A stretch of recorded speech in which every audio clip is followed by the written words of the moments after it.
And hello and welcome back to Cal Poly Pomona on the campus. We're at Cal Poly Pomona on the campus, and this is Galeno's Field. We had a little bit of technical difficulties. The first hitter reached base on an error by the shortstop, so the first man is on base here for Team San Diego in Game 2 of the doubleheader. In Game 1, the Pirates won 7-2, winning their third game of the season series against Team San Diego, so they have won all three. First one by a score of 8-4, then 4-0 back in Morley Field in San Diego, and then 7-2 here in the first game of this doubleheader. And really, for the Pirates, they might have a little bit of revenge on their mind, just in the sense that last season, Team San Diego swept the season series 4-0. So the Pirates will have the chance to do that here today. Although all four of those games don't have much to do with what happens on Monday, which will be a one-game playoff between the Pirates and San Diego to play at Palm Springs Power in a best-of-3 series starting on Tuesday of next week. Here's the starting lineup for Team San Diego, as we have a pickoff throw from Ryan Romero, who is on the mound for the Pirates to start this game off. It's Lathan, the center fielder, who reached on the error by the shortstop, Espinosa. Tim Coles, Shepard, Leary, Ping, Cardero, Shoemaker, Moorhead, and Dorsey. That's the lineup for Team San Diego. Meanwhile, in the field, this is what it looks like out on defense for the Pirates. Going left to right across the outfield, Johnson, Morabito, and Matthew Reynoso, as this pitch misses low and away for a ball. Going left to right across the infield, Johnny Reynoso, Greg Espinosa, Kyle Jackson, A.J. David, and behind home plate, Jimmy Mancia. As we mentioned already, the starting pitcher is Ryan Romero, the 6'5", 190-pound right-handed pitcher. This one's lined in the center field, but straight at the center fielder, Morabito, for the first out. And Morabito actually throwing all the way to first. And A.J. David to try to catch Lathan, but not in time. But obviously, it'd be pretty hard to be in time because Lathan would have had to have run way off the base to double him off over there at first base. So one away, top of the first inning. Just getting started here with the second game of the doubleheader. As we're saying, Team San Diego fell to the Pirates 7-2 in the first game. This one saw and lifted it straight back and over the screen, and it's 0-1. The reason I paused for a second was all of a sudden Team San Diego was a little bit vocal in that third base dugout for a little bit. On what's kind of an unusual day, just in the sense that the fact that these two games will just kind of more for pride matter, but not necessarily for the standings in the league. Although for the Pirates, if you win this game today, you are the co-champion of the regular season. So obviously that is a good accomplishment and a good feat, especially considering last season Pirates finished 12-11-1, and this season already at 24 wins, as this is called a strike number 2 for Ryan Romero. So with that first win in the doubleheader, Pirates have actually doubled their win total from last season. As we mentioned, going from 12 to 24 in one season. 24-6 is the overall record. This one's grounded, a little roller over towards Espinosa. He's charging, and he fires the first in time for the second out of the inning. So Greg Espinosa kind of redeems himself for a moment there. As we mentioned at the top of the broadcast, making an error at shortstop on the first hitter. And that one, of course, you didn't hear because we were struggling with a little bit of technical difficulties temporarily at the beginning of the broadcast, and also getting the San Diego lineup literally, I'd say, 15 seconds before signing on. So there's a little bit of a struggle there, but we're set now for this second game. Slow off-speed pitch called to strike, and it's 0-1 here to Tim Leary. Tim Leary is one of the few players who actually remains in the starting lineup for Game 2. It's Tim Cole, Tim Leary, Aaron Ping, and Manny Cardero. Those are the four guys who played and started in Game 1 and now are starting in Game 2 as well. This one is a little ground ball up the middle towards Greg Espinosa. He gathers and throws to A.J. David and retires Tim Leary for the second consecutive 6-3 assist and 6-3 putout. And so that'll do it for the first half inning. It's scoreless here at Cal Poly Pomona between San Diego and the Pirates. You're listening on InlandValleyBaseball.com.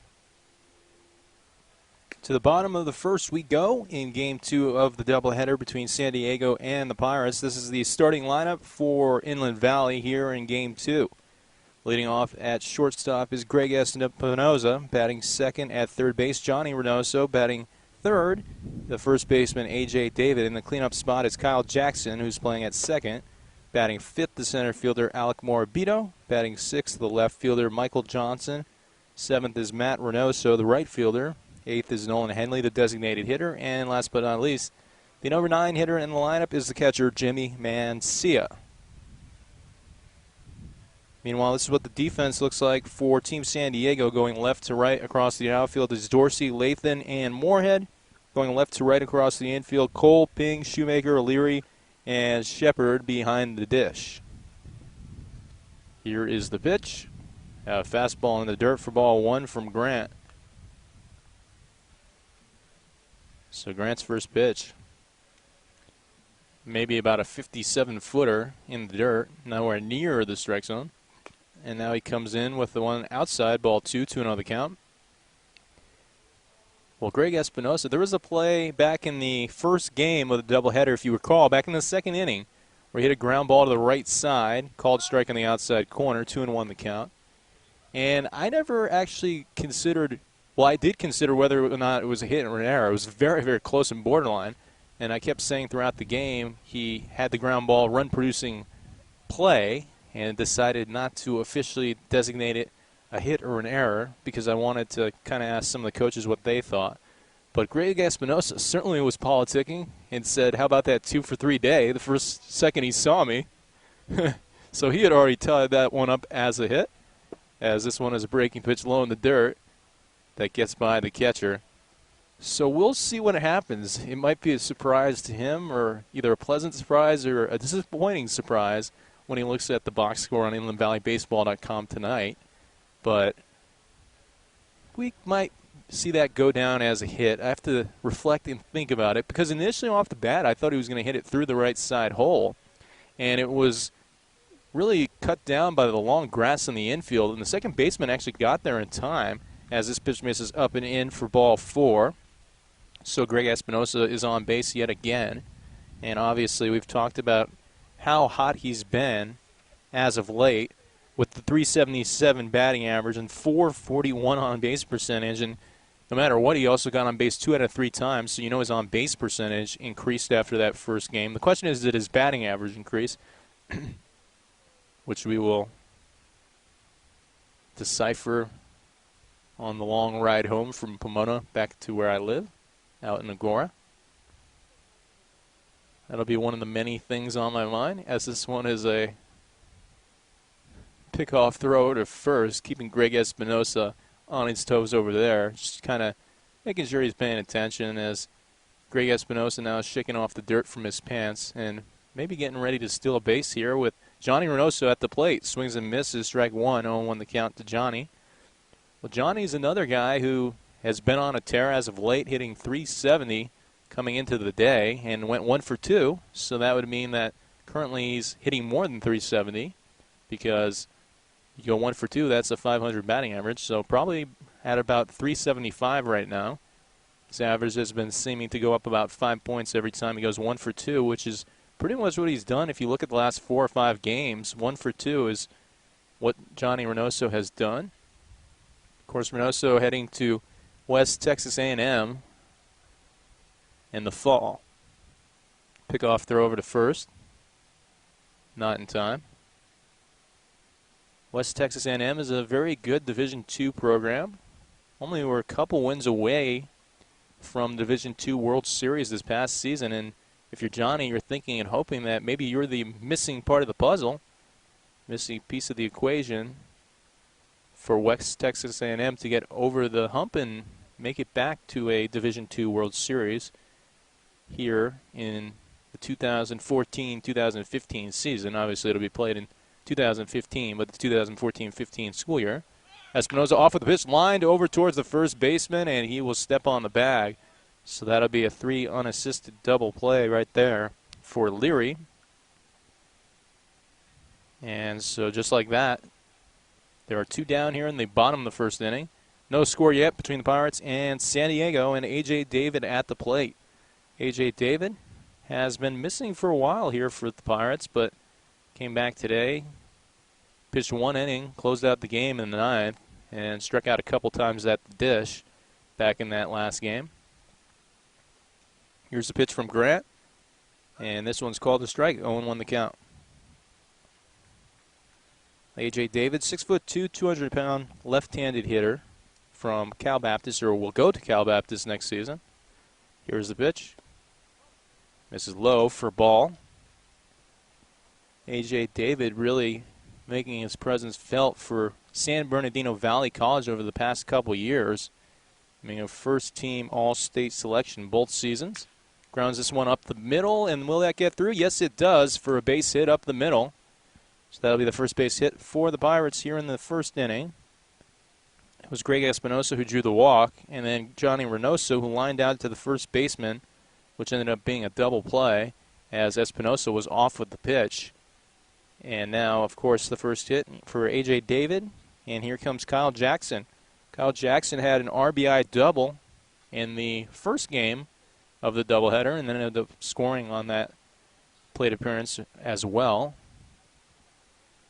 Here's the pitch, and this is a high fly ball to shallow left field. Charging in his left fielder Dorsey, and he won't be able to get there in time, so it'll fall for a bloop base hit, and 2 consecutive hits for the Pirates.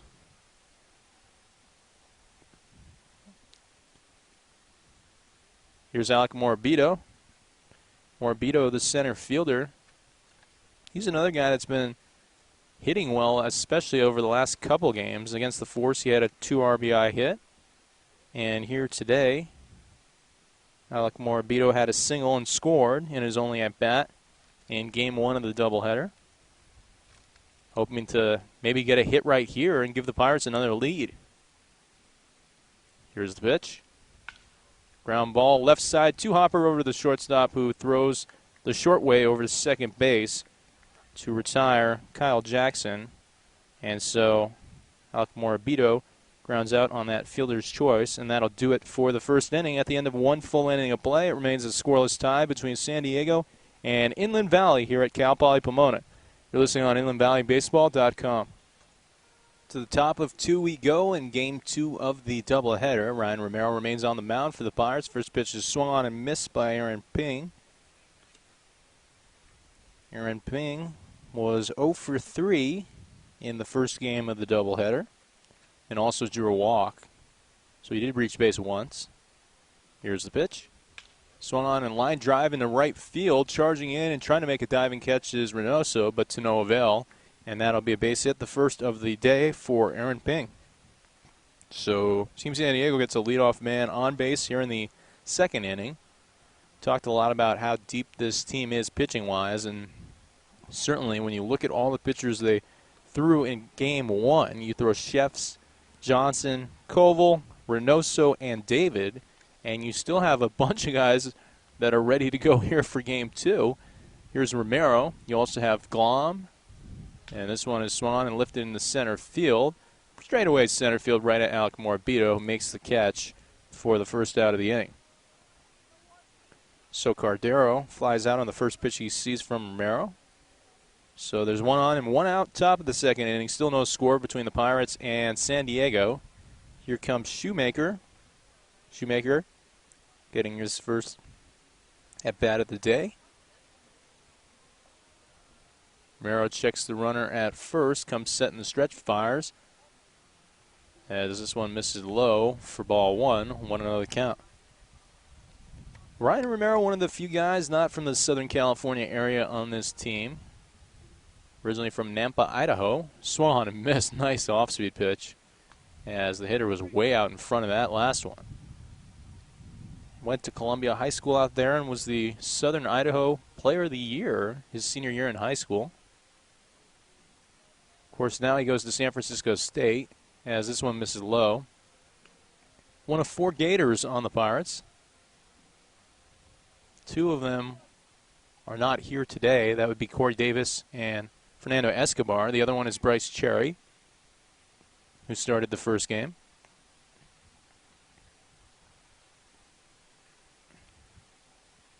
At San Francisco State, though, he pitched a lot of innings this past season, 51 innings pitched, and was a workhorse on the mound for the Gators. Here's the pitch, and this one misses low for a ball.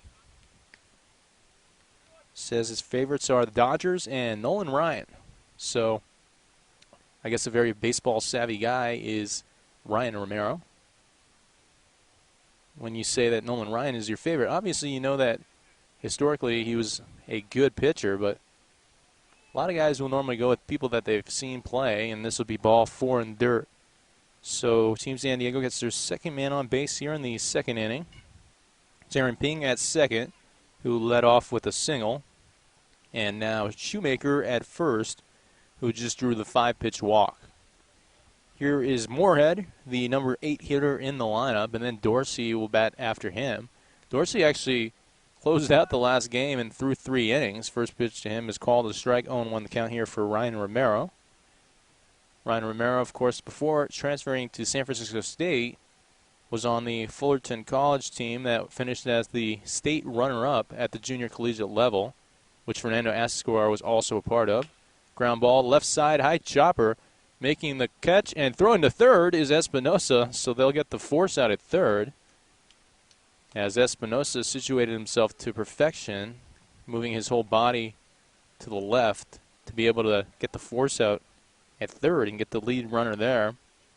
So Ping is out on the play. Shoemaker advances to second, and Moorhead reaches on the fielder's choice. 6-5, not the normal fielder's choice that you see. But I guess that was actually probably the easiest play for Espinosa to make, because it was hit to his right and he was charging it. As we mentioned, he positioned his body perfectly to basically be moving towards third base as he threw it. Strike 1, 0-1 the count here to Dorsey. Ryan Romero, we talked about it a lot with him. When he gets ahead, he is really, really tough to hit against. 0-1 the count here. Here's the pitch from Romero. Fastball called strike 2, and it's 0-2. Team San Diego has a runner in scoring position here in the form of Shoemaker. Of course, if you're Ryan Romero, you want to retire this hitter, especially with an 0-2 count. You have some waste pitches you can throw. And yes, he did go, says the home plate umpire, as Dorsey throws his bat in dejection. And that is the first strikeout of the game for Ryan Romero. At the end of 1.5 innings of play, it remains a scoreless tie here at Cal Poly Pomona between San Diego and Inland Valley. You're listening on InlandValleyBaseball.com. We'll head to the bottom of the second inning. No score yet between San Diego and the Pirates in the second game of the doubleheader. Here's the pitch from Brian Grant. And this one misses upstairs. Ball 1. 1-0 the count here to Michael Johnson, the left fielder. Michael Johnson, of course, one of the 8 Cal Poly Pomona players on this team. Lifts this one foul and out of play behind home plate, as Coach Espinosa will now jog and trot out there to third base. His posts for both games today as well as Wednesday's game. Of course, Coach Reynoso and Manager Reynoso is in Cape Cod, actually on his way back from Cape Cod now as we speak, where he got to coach for the week and try to set up something for next season where the Pirates could travel out there to Cape Cod and play some of the top competition. This one misses for a ball.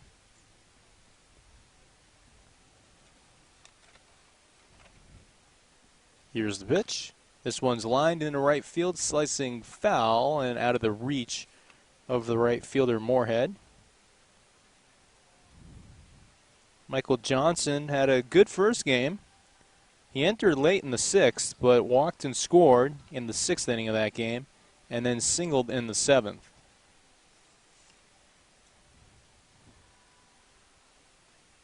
Johnson is 6'0", 170, right-handed hitter going against the right-handed pitcher.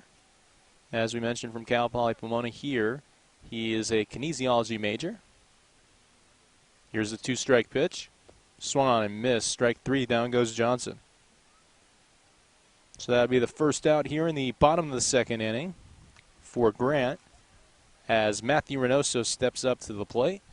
Matthew Reynoso also came in late in that first game for the Pirates. He wound up scoring in the 6th inning and reached on an error and struck out. Here's the pitch. Trying to bunt, and he brings it back to his number 22 as it missed inside for ball 1. 1-0 the count. Well, you talk about the speed of some of these players, and Matthew Reynoso is definitely one of them, has a lot of speed. And he could definitely be a type of guy that bunts for a hit.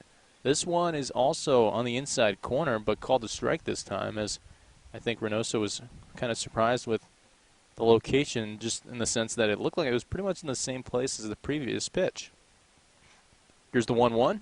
Swung and fouled straight back at the screen, 1-2. Matthew Reynoso, hometown Claremont, went to Claremont High School.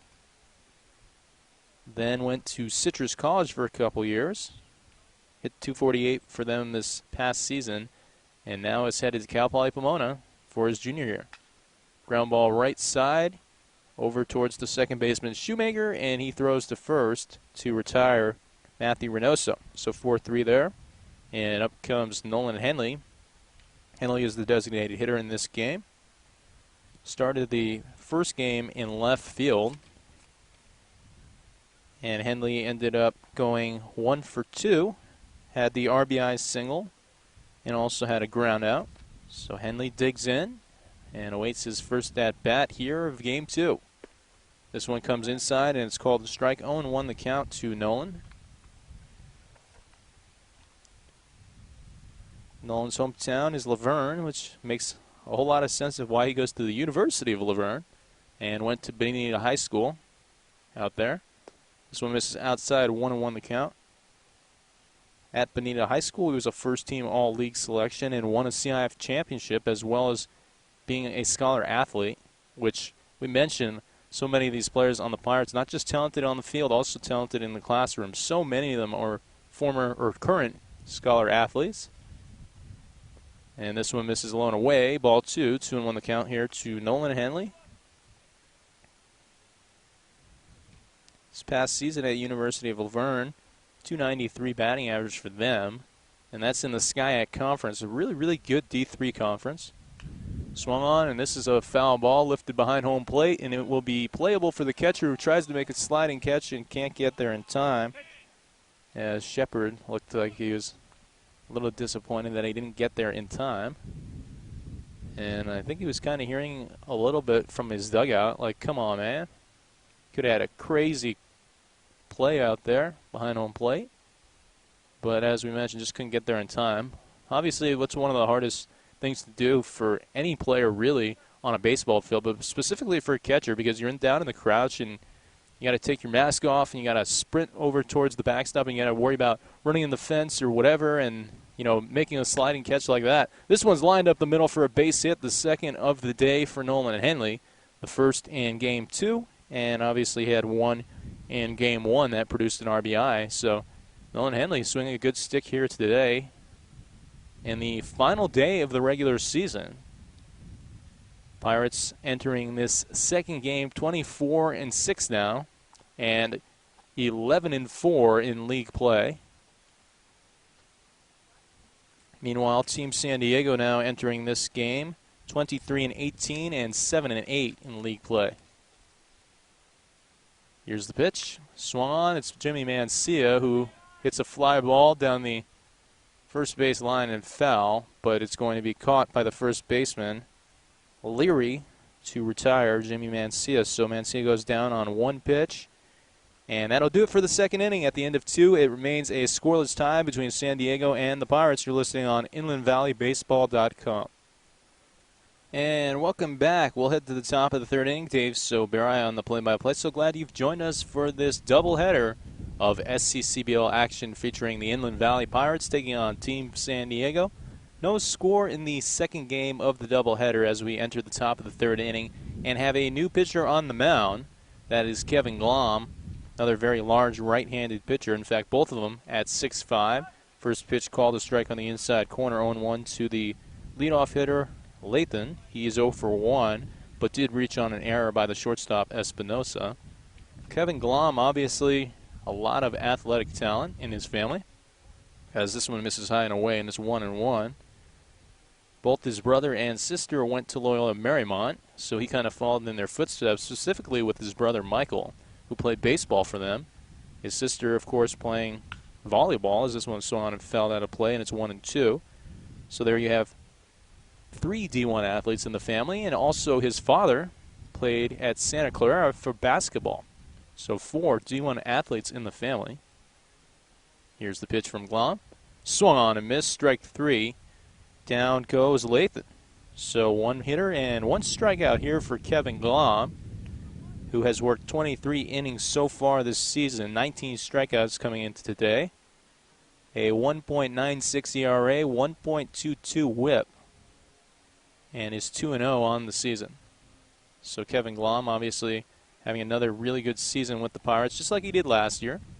Here's the pitch. Fastball low and away, ball 1 to Tim Cole. Cole is 0 for 1 in this game, flew out to the center fielder, Alec Morabito. Kevin Glom is a business administration and finance major at Loyola Marymount, where he will be a senior this year. This one's in the dirt. Ball 1, 1-1 the count. We just talked about his stats this year. Well, his stats last year were pretty comparable, although he's already tossed more innings this year than last year. Last year he had a 2.6 ERA, 17 innings and 16 strikeouts. Here's the pitch from Glom. Another one in the dirt, and it's 2-1. So, of course, playing at Loyola Marymount, you face some of the top competition here on the West Coast, specifically when you're talking about Pepperdine, who was so close to making the World Series this year, losing in the Super Regional to TCU, and was just 1 inning away from making it. And this one is in the dirt for ball 4. So a strikeout and a walk so far here for Kevin Glom, as the home plate umpire was yelling hold up for a second. I'm not exactly sure why, but here comes the number 3 hitter in the lineup, Jordan Shepard. He's 0 for 1, grounded out to the shortstop Espinosa. Actually, there were 3 ground balls hit to Espinosa in that first inning, and he made the play on 2 of them. Here's the pitch. Squaring around and trying to bunt with a sacrifice was Shepard. He missed, and it's 0-1 now. Jimmy Mancia tried throwing down to first base to get the runner Tim Cole off. Cole was kind of inching over there towards second base, trying to, obviously get over there in the sacrifice situation. And time is called for now by Team San Diego, as the hitter Shepard will go to talk to his third base coach and kind of just probably telling him, it's 0-1 now, so you better get this bunt down here, because runs might be at a premium once again here in this game. Top of the third, 1 out, 1 on, no score. Pirates and San Diego doing battle in an SCCBL league matchup. Runner bluffs, and the pitch misses low. Ball 1, 1-1. Oh, it's called a strike. Actually, it's called a swinging strike, and it's 0-2 here, as the coach for Team San Diego is just kind of laughing in disbelief at the call. And I actually think I might agree with them on that one. Swung on and missed, strike 3. That is the second strikeout here for Kevin Glom against 3 hitters he's faced so far. Nobody making contact yet. 2 were struck out and 1 reached on a walk. And here is Tim Leary, the first baseman, 0 for 1 with a ground out to the shortstop. Tim Leary in the first game was 0 for 3 and walked and scored a run. Pickoff throw over to first, not in time for Kevin Glom. Kevin Glom's hometown is San Jose. Went to Bellarmine College Prep. Swung on and missed. The runner is off, and he will steal second base. As the pitch was in the dirt, but it was swung on and missed. We were mentioning Bellarmine College Prep. He's a team captain there, all-conference selection, and was also a football player, 2-sport star as well. And it makes sense when you talk about being 6'5" and 225. Certainly has the physique to not only play baseball, but to also play football as well. Lists his favorite team as the Giants. And he's a How I Met Your Mother fan, which just obviously ended this last season. Here's the pitch. Just misses low for a ball. I don't know if there are any How I Met Your Mother fans out there, but for me, it was certainly a disappointing end to their 9 or 10 year run, the way they decided to end it. Here's the pitch. Breaking pitch in the dirt. And the runner was thinking about potentially going to third, as Mancini couldn't handle it at first, but then it didn't bounce anywhere away from him. So he got it pretty quickly, and the runner then heading back to second base. 2-1 the count here for Kevin Glom going against Tim Leary. Leg kick, here's the pitch. Fastball low, ball 3. 3-1 the count. Well, this is a guy who was the SCCBL Hitter of the Week earlier in the season. So certainly has a lot of power, and you don't want to fall behind 3-1 right now like you have if you're Kevin Glom. This one is swung on and lifted. Another towering fly ball to right center field. Calling for it is Alec Morabito, and he makes the catch right in front of the S of the Scalinos Field sign out there. And so that'll do it for the third inning for Team San Diego. 2 strikeouts for Glom, and the side is retired on that fly ball out to center field. It remains scoreless here at Cal Poly Pomona. Pirates and San Diego doing battle. You're listening on InlandValleyBaseball.com. And welcome back as we head to the bottom of the third inning. No score yet between the Pirates and San Diego here in Game 2 of the doubleheader. Here's the pitch, and that one misses upstairs for ball 1. 1-0 the count here for Greg Espinosa, the leadoff hitter in the lineup, who walked in his previous plate appearance. And as we mentioned in that plate appearance, is petitioning for a 2-for-3 day in the first game, as opposed to a 1-for-3 day. This one misses for a ball. 5'10", 165, headed to Houston Baptist next season, a D1 program in the Southland Conference. This one misses outside as well. And it's 3-0 for Espinosa. We have a new third base coach. That is Ryan Marcos. So I guess Coach Vic Espinosa is done for the day, maybe. As we have ball 4 here.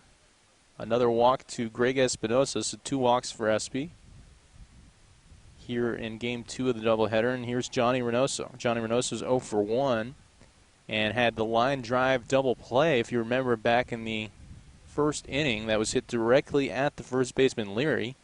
And Leary handled it. Espinosa was off with the pitch. It might have been a hit and run, I'm not sure. But Espinosa was off with the pitch and was doubled up very easily by this Team San Diego. Ground ball right side, and this might be another double play. Flipped over to second, and they turn 2 once again. So Johnny Reynoso falls 0 for 2 in this game. And A.J. David is due up next as he now heads out to the batter's box. The big left-handed hitter, 1 for 1 on the day. Or at least I should say 1 for 1 in this game. He's 1 for 3 on the day in theory, because obviously this is a doubleheader, and he was 0 for 2 in the first game. So 1 for 1 in this game. Here's the pitch. Fastball swung on and fouled out of play down the third base line. 0-1 the count to A.J. David. David, of course, an SCCBL All-Star in 2013. Pirates only getting 4 selections back in 2013. It looks like Inland Valley will be getting 6 this year. This one's lined into the center field. Coming in is the center fielder, Latham, who makes the catch to retire David. So that's a very quick bottom of the third inning as the side is retired here by Grant. And at the end of 3, it remains a scoreless tie between San Diego and Inland Valley. You're listening on InlandValleyBaseball.com. And welcome back as we head to the top of the 4th inning. Time called for at home plate. We were having another, I think, quick technical difficulty right there. And so I'm not exactly sure if you heard, but the first runner in the inning, Aaron Ping, reached on a base hit to right field. So the leadoff hitter reaches base, the first guy to make contact against Kevin Glom in the game. In the first inning that Glom pitched, which was the third, he struck out 2 and walked another hitter, and then there was the fly out to center field. So, of course, I mean, the first one to get a hit off Kevin Glom when I say contact. As this is Manny Cardero. He's 0 for 1 and flew out to the center fielder Morabito as well. Here's the pitch. Upstairs ball. Throw down to first, not in time from Jimmy Mancia. Kevin Glom working out of the stretch, hiding the ball behind his back as, pretty much everybody does in the stretch. Breaking pitch in the dirt. Gets by Mancia temporarily, but the runner at first will not be able to advance 90 feet over to second base.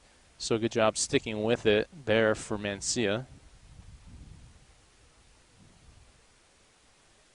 Should mention Kevin Bowler, the manager for the Buccaneers, is in the first base dugout right now, rocking his purple Diamond Bar High School jacket. Called a strike on the inside to Manny Cardero, the former home run derby champion back in 2012. Of course, the All-Star game is on the horizon next Saturday. Here's the pitch. Swung on and lifted foul and out of play down the right field line. So that'll be the second strike here for Kevin Glom. Well, Glom has been really good this season. We mentioned his numbers in the last inning when he initially came in. But really, you look at the 24 innings and 21 strikeouts, really, really special. 2-2 the count. Here's the pitch. Fastball swung on and hit off the fist, and it'll flare over into shallow right field for a bloop hit. Noso comes up firing an absolute rocket to his cousin Johnny, and Johnny makes the catch here. But more importantly, the first two hitters reach base on singles. Ping to right field on a line drive, and Cardero on sort of an excuse-me swing, flare into right field for a single. And now time will be called for by Coach Espinosa as the catcher Jimmy Mancia and the rest of the infield join him for a conference with Kevin Glom. Well, we figure to see Kevin Glom at least for the rest of this inning, and perhaps even in the next inning too.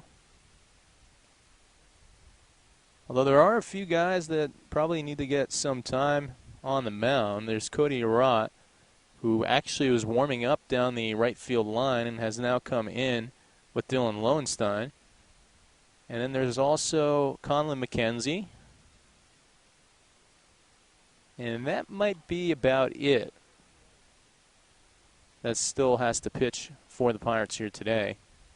So you figure Conlon McKenzie will probably come in for an inning or so. And Cody Arott's probably going to pitch the majority, the rest of this game, you would think. But not sure. Maybe you'll go 2 innings with everybody and 3 innings with one. So maybe it'll be Arott who ends up going 3. And then McKenzie will go 2 and Glom might go 2 here. Bunch of guys coming in out there from the batting cage too, as this one is fouled on a bunt attempt by Cole Shoemaker. Obviously, in this situation with 2 runners on and no outs in a scoreless game, it is tailor-made sacrifice bunt situation. And for Team San Diego, the first thing you have to do, obviously, is you have to get the ball down in fair territory, which they couldn't do on that first pitch. Also, if you're the Pirates, we said this earlier, you want to get the strike here. You want to just throw a strike and get that out if they're giving it to you. This one is bunted hard past the first baseman, David, but Glom sticks with it and gets to it and flips over towards the second baseman, Kyle Jackson, who was covering first. And so both runners advance into scoring position on the sac bunt. It'll be 1-4 if you're scoring at home, even though the play was made at first base. As that was really a good job on that sacrifice bunt by Cole Shoemaker, trying to almost bunt for a hit as he saw A.J. David charging in very, very quickly and actually drove it past him. But Glom showing the alertness and awareness to come up with it. And this is a wild pitch, and it gets past Jimmy Mancia. And that will be the first run here for Team San Diego in the 4th inning. Kevin Glom was asking the home plate umpire if by any chance the hitter, Matt Moorhead, had maybe foul-tipped it, but he shook his head no. And it's 0-1 here. Glom working out of the stretch, fires, swung on, fly ball fell out of play down the first base line, 0-2 the count. So Team San Diego takes their first lead of the game here in the top of the 4th inning.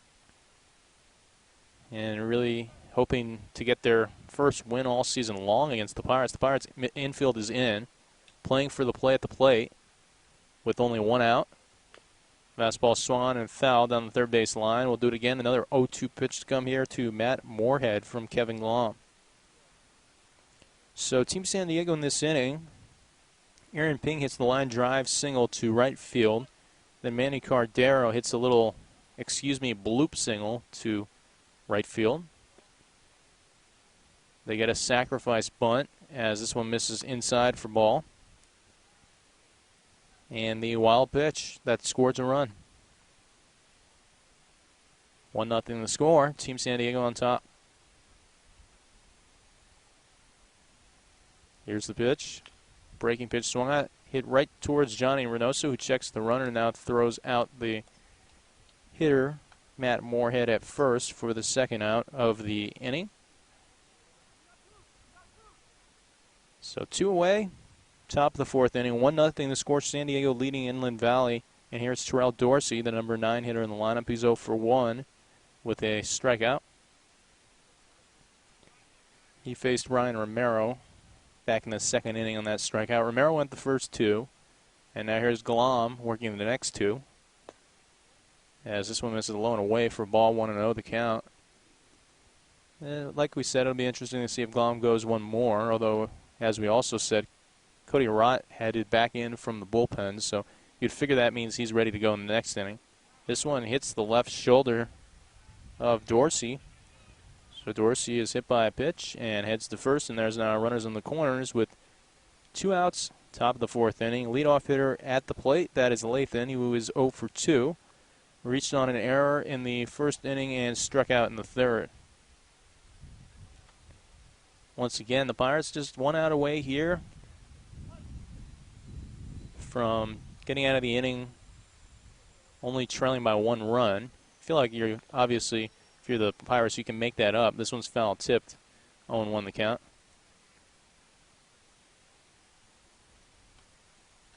Well, I think when these teams play on Monday, especially for Team San Diego, there'll be a different intensity level, and you'll see some really, really good baseball. Being told that they will start Randy Wynn on Monday, who went against the Power twice this season. This one swung on and fouled straight back at the screen, right to the left of me by about maybe 6 inches.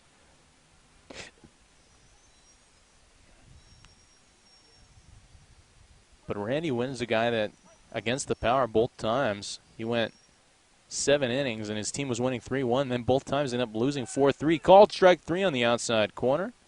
And down goes Lathan as Kevin Glom gets out of the inning with only allowing 1 run here after there were runners on 2nd and 3rd and 1 out. So a decent job there, the 1 run scoring on a wild pitch. And as we head to the bottom of the 4th inning, it's a 1-0 ball game. San Diego leading the Pirates. You're listening on InlandValleyBaseball.com. Looks like we're having a little bit of difficulties again. Sorry about that, and they are fixed again. For some reason, the connection is struggling a little bit. Obviously, being out in the hot heat since 2 o'clock. Maybe that's part of the reason why. As this one is swung on and fouled back by Kyle Jackson. It's 0-2 to him. Here's the pitch. This one is swung on. 1 hopper over towards the second baseman, Shoemaker. He makes the play to first for the first out of the inning. So Kyle Jackson is retired and now drops to 1 for 2 on this game. And here comes Alec Morabito. He's 0 for 1 and grounded it out to the shortstop in his previous at-bat in the 1st inning. Morabito, the left-handed hitter from Cal Baptist, 6'0", 170. Here's the pitch. Fastball low, ball 1, 1-0 the count. Well, in this game, you feel like you want to probably do the same thing that you did in the first game and just start extending counts and start seeing a lot of pitches if you're the Pirates. This one misses high, and it's 2-0, so on cue, Alec Morabito takes 2 balls. And as we mentioned, Michael Johnson on deck. All sorts of different rotations on the coaches out there now as this one misses inside for ball 3. Be Alex Espinosa now at third base. And Ryan Marcos at first. Here's the pitch. 3-0. Nowhere near the zone. 4-0 means that's a walk. So Morabito will head down to first base. That'll be the first base runner of the fourth inning. Actually, in every single inning, the Pirates have gotten at least one base runner, but not able to score a run yet in Game 2 of the doubleheader. Here is Michael Johnson. He's 0 for 1 with a strikeout. And on deck is Matthew Reynoso. Here's the pitch. Swung on and fouled out of play down the first base line. 0-1 the count to Michael Johnson.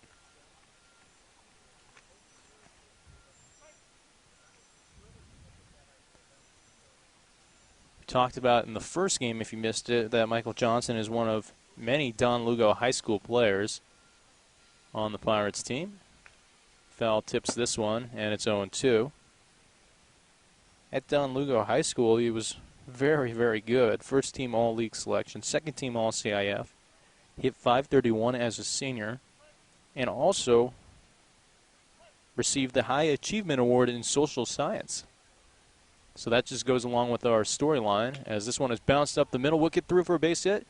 The shortstop makes the catch right behind the bag and flips to second to get the force out there. So Johnson reaches on a fielder's choice as Morabito is now out. But that was kind of unfortunate if you're Michael Johnson, because honestly, if there wasn't a runner at first, that might have been an infield base hit. It would have been very, very hard to throw him out at first.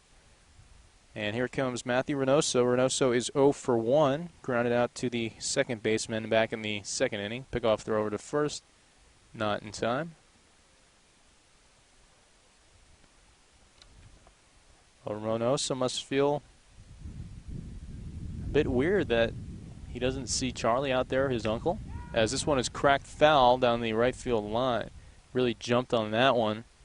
And if you could straighten that one out and wrap it down that right field line again in fair territory, I mean, for a guy like Reynoso, you think that would probably be a triple. 0-1 the count.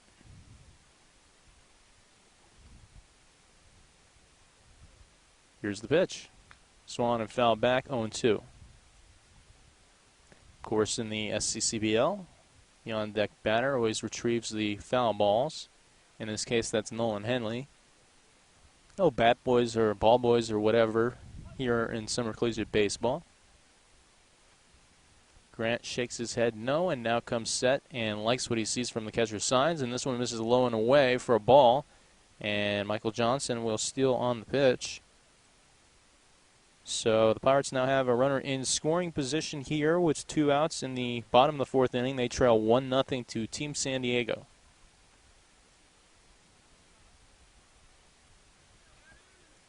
Of course, we've talked about this a lot, but these two teams will be matching up again once again here on Monday at 4 at Scalinos Field.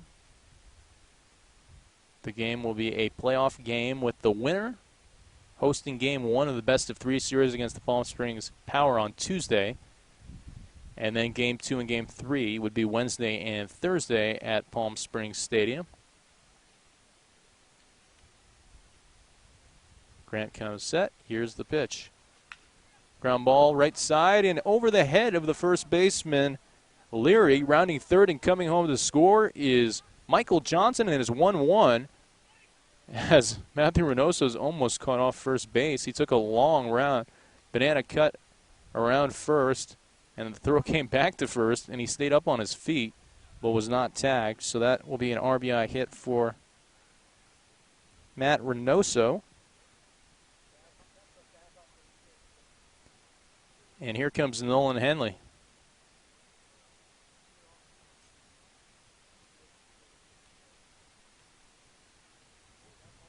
Nolan Henley 1 for 1. And we mentioned Nolan Henley, he's really been starting to see the ball a little bit better over the last couple games. And a guy who hits the ball hard a lot, but usually just to the outfielders, as this is a pickoff attempt over to first. So the Pirates tie it up at 1 apiece on an RBI single by Matthew Reynoso. As we were mentioning, the ball hit high over the first baseman's head, Leary, and it wasn't an error because there was no play to be made. The runner's off with the pitch, but it won't matter because it's swung on and it's a fly ball in the infield that is caught by the pitcher Grant by Nolan Henley. So Henley goes down on the fly out to the pitcher, but the Pirates do get one back here in the fourth inning. It's now one apiece as we head to the top of the fifth. You're listening on InlandValleyBaseball.com. And we will head to the top of the fifth inning. It's a new ball game, 1-1 the score between the Pirates and Team San Diego. There's also a new pitcher on the mound, a left-handed pitcher at that, from Linfield. That would be Cody Arat. And the first pitch he throws is low and away for ball one. 1-0 the count here. Well, of course, Cody Arat getting to the Division III World Series his first 2 years over there in Linfield. This one misses outside, and it's 2-0. The first year they won the national championship, and his past season was 2-out, but still got to the World Series. Here's the pitch from Arat, and it missed. Oh, it's called a strike, and it's 2-1 here to Tim Cole. Cody Arat, 6'3", 215. We mentioned he's a left-handed pitcher. His major is physical education. Here's the 2-1. Outside, ball 3. 3-1 the count. There is a new catcher behind home plate. That is Dylan Lowenstein in for Jimmy Mancia. Otherwise, it looks like everybody else remains the same in the field for the Pirates. Here's the pitch. Outside, ball 4. 5-pitch walk drawn there by Tim Cole. And the leadoff hitter is on base once again for the second consecutive inning for Team San Diego. In the last inning when they got their leadoff man on base, he ended up scoring. Obviously, Inland Valley would hope that that will not hold true here in the fifth inning, and for the second straight inning at that. Here's Jordan Shepard. He's 0 for 2. Ground out in the first inning and struck out in the third inning. Cody Arat, another member of the Pirates for a second season, as this one misses low for ball 1. 1-0 the count. Hometown Yucaipa, and went to Yucaipa High School, where he's a first-team All-Citrus Belt League selection, and put up very, very good numbers for them, as you could imagine. Squaring around, and that might have hit the hitter, but I believe it's foul. So the hitter was squaring around, and it looked like it actually might have hit him, and he never brought the bat back, so it might not even be a foul ball. I'm not sure if the bat tipped it. It might just be a strike because he never brought the bat back. So in theory, he went at the pitch. Cody Arat, 13 2/3 innings pitched this season, 14 strikeouts, which is something of the normal when you talk about Pirates pitchers this season. Just the fact that they can strike out more hitters than innings pitched. And Arat certainly in the mix for the playoffs, with a 0.66 ERA and a 0.59 whip. Here's the pitch, and this one misses inside and gets past the catcher Lowenstein, and so that'll be a wild pitch, and the runner advances 90 feet up until second base. So Cole now in scoring position here with no outs in the top of the fifth inning. Pirates hoping to sweep the season series, but as we mentioned, all that sweeping the season series would get you is another game against San Diego on Monday that you absolutely have to win. 3-1 the count, payoff pitch, or not the payoff pitch, the hitter's pitch there. And this one's in fair territory. Reynoso makes the catch and throws out the runner at first. And advancing up 90 feet is Tim Cole into third base. There was a close play at third.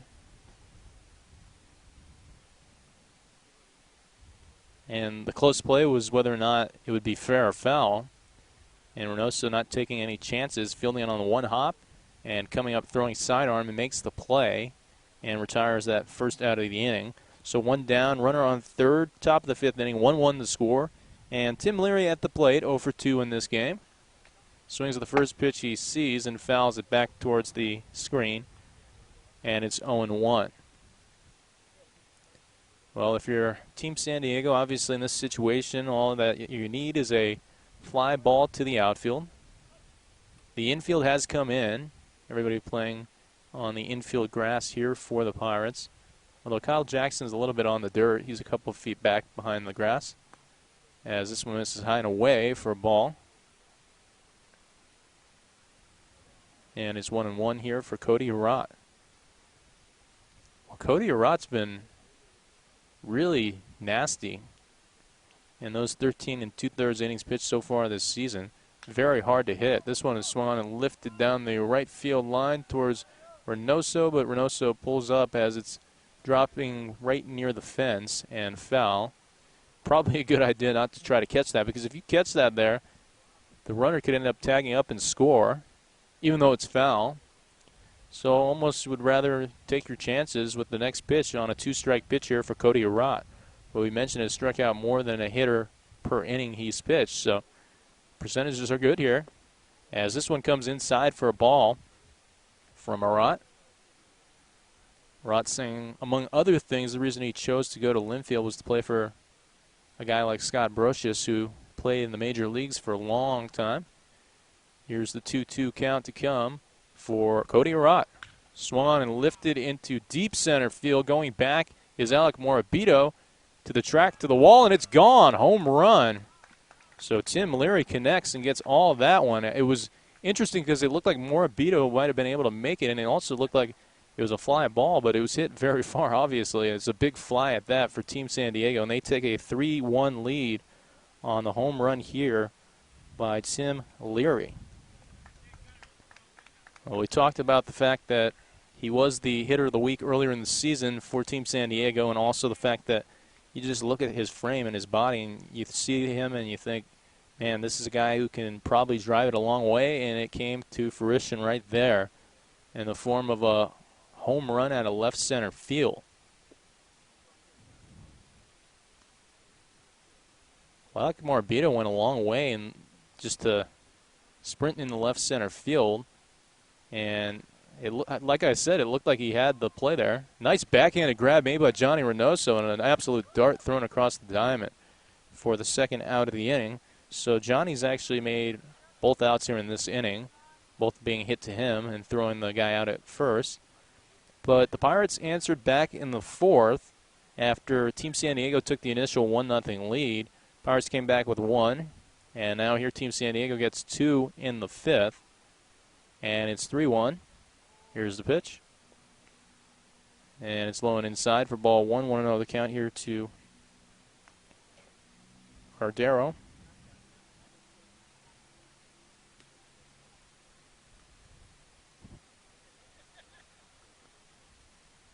Late kick, and here's the pitch, and this one misses a low and outside. Ball 2. 2-0 the count for Cody Arott.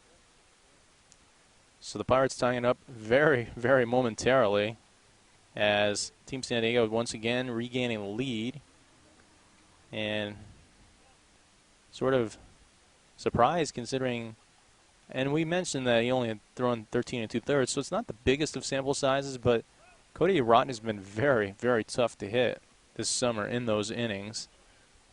And we mentioned, based on the microscopic ERA and whip, just how good he was, but this inning has been a major struggle so far. A walk, the 2-run home run, and now here is another walk issued by Cody Arott.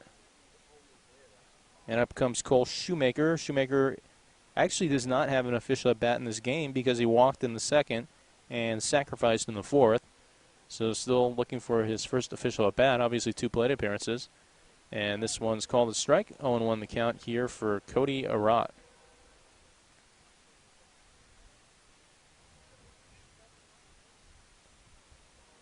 Here's the pitch.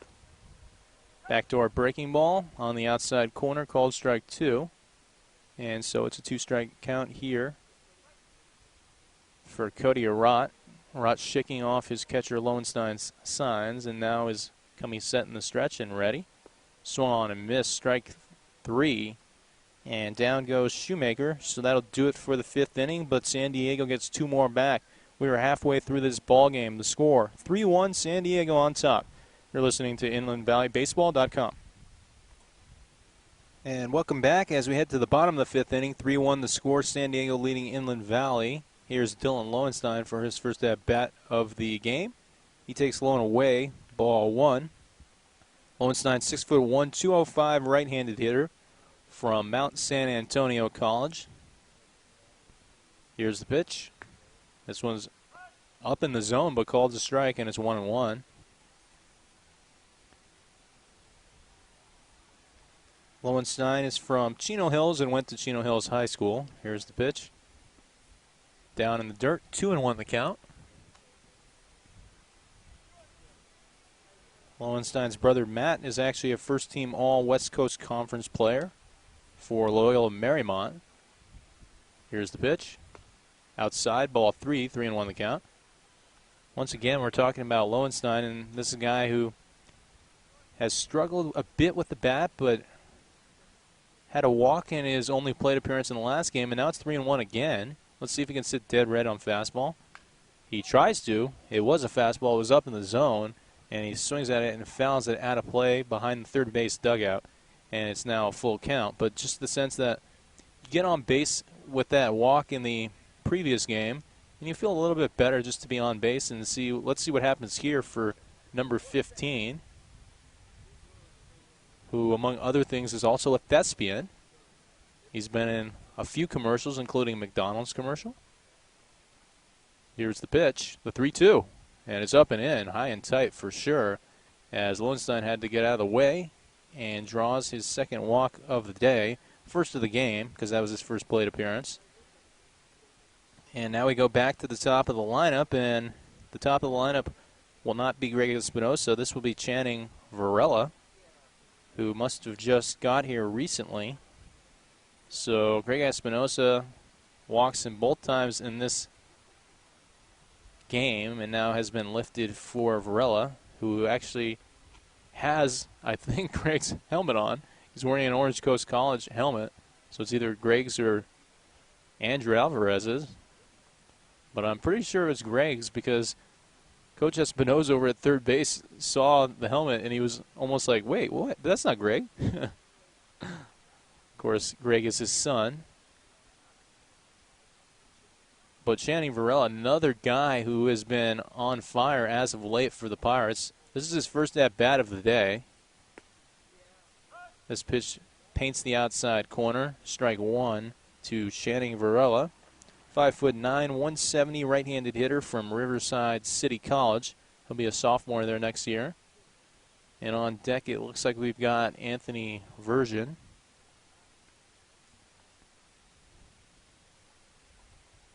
So everybody who started the game getting 2 at-bats, and now you look at pretty much everybody for the Pirates starting to get replaced and allowing the other half of the team to get 2 at-bats each, if they can, from here on out.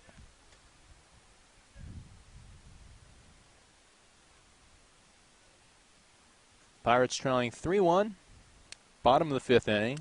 San Diego took the lead 1-0 in the top of the 4th. Pirates came back with one of their own in the bottom of the 4th, tied up at 1 apiece. And then Team San Diego on a 2-run home run by Larry took the 3-1 lead in the top of the 5th. Let's see if the Pirates have another answer here in the bottom of the 5th. As we mentioned, back to the top of the lineup, but as we also mentioned, a bunch of new hitters are about to come in. Here's the pitch. And this one's called a strike on the outside corner as Channing Varela walks away from the plate and now comes back into the batter's box. 1-2 the count to number 2 for the Pirates. Hometown is Chino and went to Chino High School, did Varela. This one's in the dirt and gets by the catcher. And advancing 90 feet in the scoring position is Dylan Lowenstein on the pass ball. So the ball gets by Shepard. And the Pirates hoping to, as we mentioned, just come back and maybe score 2 more or maybe even more here in this inning and come right back just like they did in the previous inning after falling behind 1-0. There's a runner on second, no outs, and Channing Varela at the plate with 2-strike count. 2-2 is cracked into left center. Dylan Lowenstein taking a look at it. He's maybe only going to be able to get to third as he takes a long round around third and is held up. Lowenstein off the bat had to be able to recognize that that was going to be a line drive base hit the whole way. I can't believe he wasn't running as he kind of watched it out there. And so instead of an RBI single for Varela, it's just a single, but still no outs in the inning, as there are now runners on the corners and no outs here in the bottom of the fifth inning. And as we were saying, Varela has just been on fire as of late, and that's pretty much how every single ball off his bat has looked over the last week of the season. Just absolute line drives into the outfield. As we mentioned, this is now Anthony Virgin in for Johnny Reynoso. He swings at the first pitch he sees and lifts it foul and out of play behind home plate towards the first base side. And it might have hit a car. I heard sort of like a loud thud out there. So it's 0-1 here to Anthony Virgin. Anthony Virgin in the first game went 0 for 3, which is very, very rare for him. He's batting .326 and .444 on the season before today. Called strike 2 on the outside corner, and it's 0-2 here to Anthony Virgin. On deck is A.J. David, so David will stay in the game at first base for the Pirates. Grant comes set, working on the stretch. Here's the pitch. The runner's off. This one's swung on and lifted. It's a fly ball to the right side, and Varela will be able to get back to first base. But the out is made there as the ball is caught by the second baseman Shoemaker. So down goes Virgin. So very rare 0 for 4 day for Virgin altogether. We mentioned 0 for 3 in the first game and now 0 for 1 here in this game. And up comes A.J. David. David's 1 for 2 in this game. Single in the first inning and flew out to center field. This time is called for by Team San Diego. And will we get a new pitcher? Well, I don't think anybody's warming up in the bullpen, so I think this is just the kind of a conference about strategy and what you want to do here. In this situation, what you need is a ground ball. If you're Team San Diego, you have one out and a runner on first. So if you can get a ground ball into double play to end the inning, really, I mean, you would have to feel good about yourself, because that runner on third base, Dylan Lowenstein, probably should have scored on the hit by Channing Varela to left field. And as we mentioned, for whatever reason, he kind of froze and held up. And maybe you thought the left fielder might have been able to make a play out there, but still, it was hit pretty much to left center, and you got to figure that on that type of play that you kind of just got to go. And if the guy makes the catch, well, that would have been a really unbelievably ridiculous catch for many reasons, because he would have covered a ton of ground and would have had to probably make a crazy diving catch. But he's still on third and still in scoring position here for A.J. David. David lifts the first pitch. He sees a towering fly ball to deep left field, carrying all the way back to the wall. And Dylan Lowenstein will be able to score on this one. So that'll be a sac fly for A.J. David, and it's now 3-2. Here's Kyle. Is this Kyle Jackson still? He's 1 for 2 in the game. Here's the pitch, and he cracks this one down the left field line. Will it stay fair? Oh, it just slices foul. Jumped on that pitch, did number 10. And he was really on that one. If that was fair, I'm pretty sure Channing Varela would have scored all the way from first base, because he hit it right down that left field line. And, of course, Varela is also a pretty speedy runner as well. But, wow, Jackson really showing off power. But, once again, it was foul. So it's just 0-1 here now to Kyle. As we mentioned, he's 1 for 2 in this game.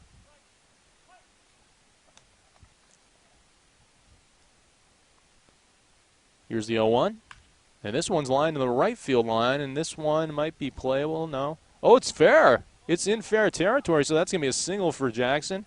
And Varela will head to third, and there's runners on the corners now. With 2 outs in the fifth inning, 3-2 the score. Off the bat, I was thinking that was probably going to go foul, but obviously dropped in fair territory.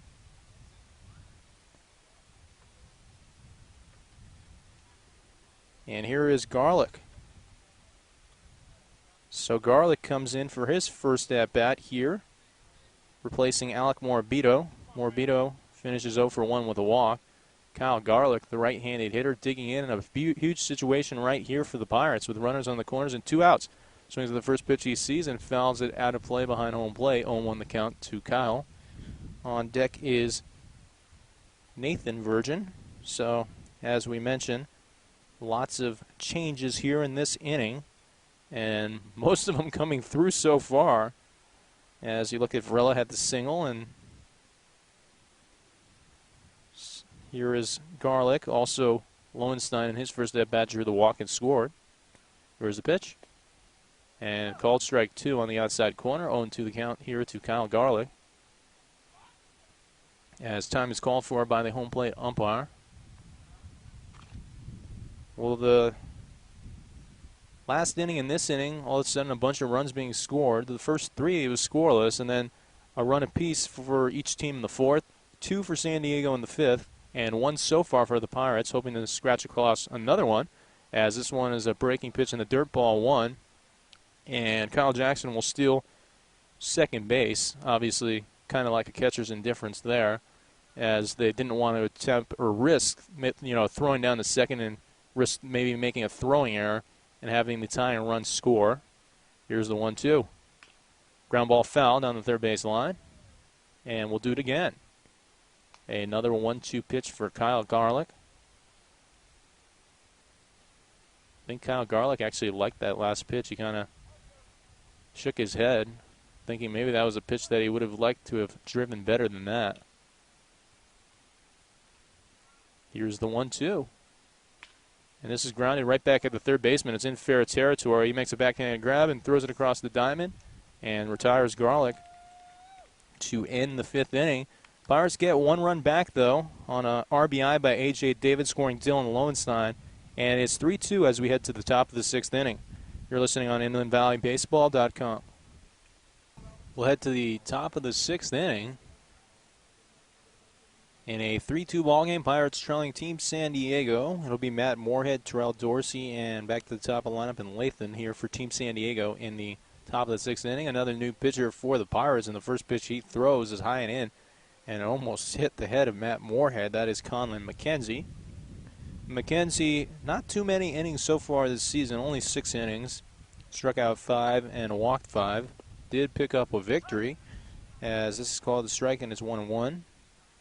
No earned runs yet, and a 1.50 whip. McKenzie comes set, working out of the stretch, and this one misses low and away. 2-1 the count. Conlon McKenzie, 6'2", 240, right-handed pitcher. Will be a sophomore at Citrus College next season, where he majors in film. Ground ball foul off the, I believe that was actually off the right angle, which is the back angle of the right-handed hitter Matt Moorhead. Hometown for Conlon McKenzie, Walnut, went to Walnut High School. We were talking about Citrus College for them. Very good. 31 strikeouts in 25 2/3 innings in 17 appearances. Love nothing more than they notch a strikeout right here, as he shakes his head 3 times no to Lowenstein and finally nods yes in approval. And this one misses low for ball 3. Full count here for Conlon McKenzie.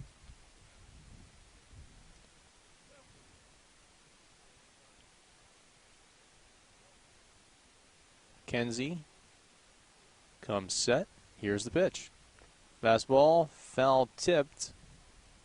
And so we'll do it again. Another full count pitch to come here for Matt Moorhead, who is set to see his 7th pitch of the at-bat. There is movement out in the third base bullpen, which is the bullpen for Team San Diego. And so somebody's loosening up over there for them.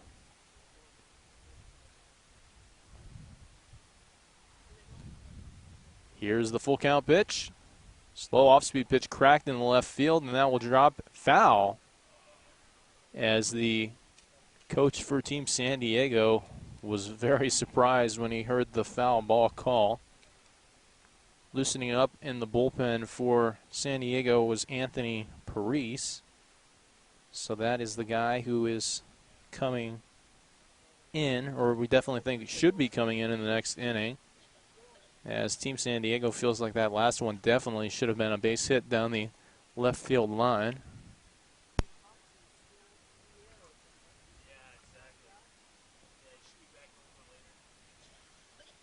So another pitch in this at bat, a very long marathon at bat, set to see the 9th pitch here for Matt Moorhead. Facing off against Conlon McKenzie. And still a full count offering. As we mentioned, Anthony Parise now stepping into the dugout. He was loosening up and warming up over there. Not sure if that means he's going to come in for sure or not, but we'll find out, obviously, in just the next half inning. Here's the pitch. Called strike 3. Down goes the hitter, Moorhead. And so that's the first out here in the 6th inning for Conlon McKenzie. Well, I'm not entirely sure for the Pirates who else is going to come in and pitch for this game. Obviously, I'm thinking Alvarez is one of them. But there's still 4 more innings to log for pitchers, so maybe Conlon's set to go 2. And Alvarez will go the final 2. This one's off the hands, fouled on the first base line. 0-1 the count here to the number 9 hitter in the lineup, Terrell Dorsey, for Team San Diego.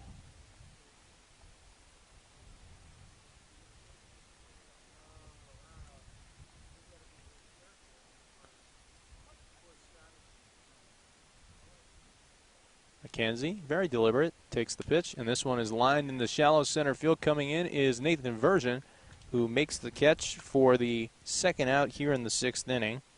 Speaking of Nathan Version, I guess we should start to update where everybody's playing, as we had a lot of changes in the last inning, and it's Nathan Version in center, and Garlick in right. Anthony Version at 3rd. Channing Varela at short. Called strike 1. 0-1 the count here to the leadoff hitter in the lineup, Lathan. And David remains at first. Jackson remains at second. Lowenstein still behind the plate. Ground ball fouled on the third base line. Of course, Lowenstein actually came in as a replacement for Mancia back in the 4th inning. And also we've got Bryce Cherry out there in left field. I think that is the first time we've seen Bryce Cherry anywhere but right all season long, to be honest. 0-2 the count here. See if Conlon McKenzie can get his 2nd strikeout. This one is a 59-footer in the dirt, 1-2. You got to feel good about how Conlon McKenzie has pitched so far to these first 2 hitters he's faced. Struck out Matt Moorhead looking, and Terrell Dorsey flew out to center field. A pretty easy routine fly ball up there. Fastball outside, ball 2, 2-2 the count. We were talking about it in the first game of the doubleheader, I believe. A lot of guys on this Pirate team either playing for Citrus College currently or formerly. And this is one who currently plays for Citrus, where he'll be a sophomore next year. Another fastball. This one is about a couple feet in front of home plate for ball 3, and it's 3-2. Full count. So another full count pitch here for Conlon McKenzie. Here's the pitch. This one's bounced up the middle. 2-hopper to Jackson. Jackson deep in the hole, fires over to first and makes that throw there and retires the hitter. So 3 up and 3 down here in the top of the 6th inning for Conlon McKenzie. We'll head to the bottom of the 6th in a 3-2 game. The Pirates are trailing. You're listening on InlandValleyBaseball.com. It's 3-2, San Diego ahead of Inland Valley as we head to the bottom of the 6th inning. Nathan Vergen getting set here for his first at-bat of this game.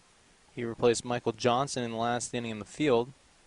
Out there in center field. Michael Johnson started in left, but Nathan came in the center. So Johnson finishes 0 for 2 on the day, but did score one of the 2 runs for the Pirates after reaching on a fielder's choice. First pitch called a strike. Off-speed pitch, 0-1 the count here to Nathan Vergen, 6'0", 180-pound right-handed hitter. Bounces this one foul, and it's 0-2, so quickly falling behind. The count is Vergen to the new pitcher, Anthony Parise. Parise is a right-handed pitcher for Team San Diego. He was the guy that we mentioned in the last inning that was warming up. Fly ball to left field. Looks like it might get down for a base hit. Yes, it does. Trying to make a diving catch was the outfielder. And now heading into second is Nathan Virgin, who alertly saw that once the outfielder tried diving for it, he was going to be able to get that extra base hit. And so a leadoff double for Nathan Virgin. And honestly, he's been playing. That should really come as no surprise, although in the first game today he was actually 0 for 3, but coming into today he was .319 batting average, .441 on base percentage. So no surprise that he comes up with a big double right there. And here is Bryce Cherry. Bryce Cherry in for his first at-bat of this game. Here's the pitch. Fastball low for ball one. 1-0 count. I mentioned Bryce Cherry was out in left field in the last inning, which is pretty much the first time we've seen him in left field all season long. He's been in right field all season long.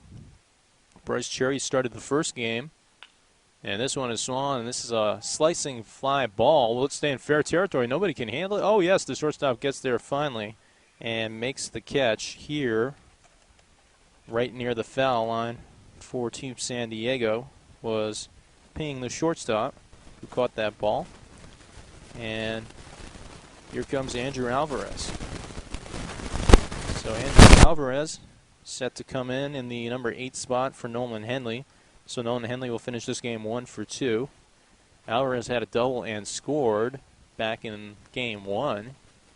This is his first at-bat here in game 2. Reese checking second, nobody covering the base as the pitch comes low for ball 1. 1-0 count. Well, this is a huge situation to put a guy like Andrew Alvarez in with a runner in scoring position down by 1 run. If Alvarez can square one up in the outfield, it could be a tied game. This one swung and fell out of play down the first base line. 1-1 the count here for Andrew. 6'4", 230-pound right-handed hitter, and rocking the OCC helmet, which is where he went this past season, Orange Coast College. This one hits off his left elbow, so Andrew Alvarez is hit by the pitch. Once again, I think we finally have officially resolved the issue. I'm not exactly sure why that was, but thanks for bearing with us as this one was swung on and missed. It was an off-speed pitch that Varela was way out in front of, and it's 0-2. Bases are loaded for the Pirates. They trail 3-2. Here's the pitch. Swung on, and this one is hit foul and out of play behind home plate. So as we were saying, I'm not exactly entirely sure what was missed because we're dealing with a little bit of an issue, but it has been resolved now. But this is what has happened in this inning. It was Nathan Virgin who led it off with a double to left field. Bryce Cherry flew out to the shortstop down the left field line. Andrew Alvarez was hit by a pitch. Dylan Lowenstein walked, and that is why the bases are loaded here for Channing Varela. He swings at this one, and this is a little fly ball in the infield. And in foul territory, caught by the third baseman, Cole. So that'll be the second out of the inning. Really a tough out right there for the Pirates with only 1 out. If you could hit a fly ball in the outfield, it would have tied the game up as they trail 3-2.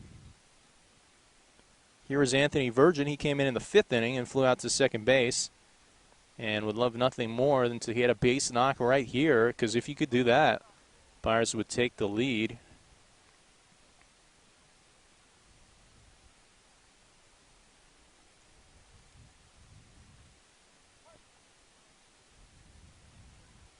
Here's the pitch. Fastball low, ball 1, 1-0 count. We mentioned both Anthony and Nathan Virgin. Both of them really are just on-base machines. And speaking of Nathan, he's on base right now at third and represents the tying run. Here's the pitch. And this one misses low for ball 2, 2-0 the count. The reason that's a big point right now is because really if Anthony ends up drawing a walk, that's just as good as a hit because it would be an RBI and it would tie the game up. But now also it's 2-0, so he has a hitter's pitch to come. This one is swung on and grounded to the left side. Will it get through the hole? Yes, it gets through the hole. In comes 1 run. That's Nathan. And now rounding third and coming home to score is Alvarez. And it's 4-3 Pirates on the 2-run double by Anthony Virgin. So Anthony Virgin coming through in the clutch with a big 2-run base hit. And the Pirates taking that 4-3 lead here in the bottom of the 6th inning. So it was San Diego who took a 1-0 lead in the top of the 4th. Pirates responding immediately with one of their own in the bottom of the 4th to tie that score up at 1 apiece. Then in the top of the 5th, it was Team San Diego who had the 2-run home run to take a 3-1 lead. And once again, the Pirates responding with 1 in the 5th to make it 3-2. As this one misses low and inside to A.J. David, ball 1, 1-0 count. And getting 2 more here in the bottom of the 6th on the 2-run hit by Virgin. This one is on the outside corner, called a strike here to A.J. David, 1-1 the count. So Anthony Virgin scoring his brother Nathan as well as Alvarez on that play to give the Pirates the 4-3 lead. Called the strike on the inside corner and is 1-2. A.J. David kind of, I think, not really liking the call. Kind of works over the dirt in the batter's box and now digs in, awaiting that 1-2 offering with 2 runners in scoring position still. This one misses outside, ball 2, 2-2 the count. 2 runners in scoring position still would be Dylan Lowenstein on third base and, of course, Anthony at second. This one is swung on and fouled out of play down the third base line over the third base dugout for Team San Diego.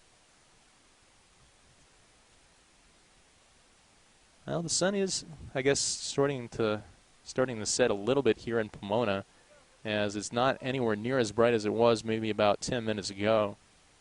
Here's the pitch. Ground ball foul off the left shin of A.J. David.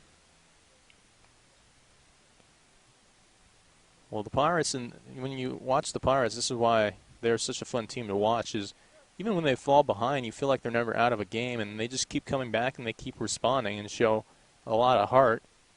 Here's the pitch. Swung on and missed. Strike 3. Down goes David. So that'll do it for the 6th inning. At the end of 6, though, the Pirates take a 4-3 lead. You're listening on InlandValleyBaseball.com. And welcome back as we head to the top of the 7th inning.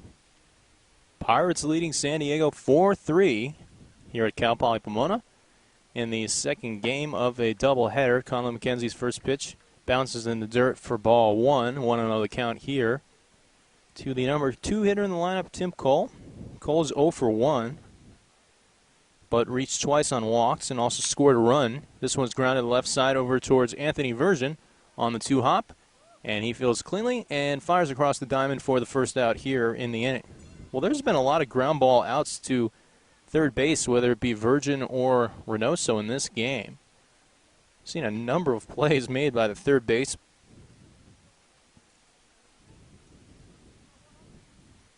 One, two, three, four, 5. So 5 plays made by the number 5 position, which is third base, of course.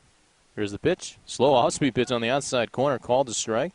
And it's 0-1 to Jordan Shepard. He's 0 for 3 and had one of the ground ball outs to the third baseman, which was Anthony at the time, back in the 5th inning. Here's the pitch from McKenzie. Another slow off-speed pitch in at the knees again, and it's 0-2.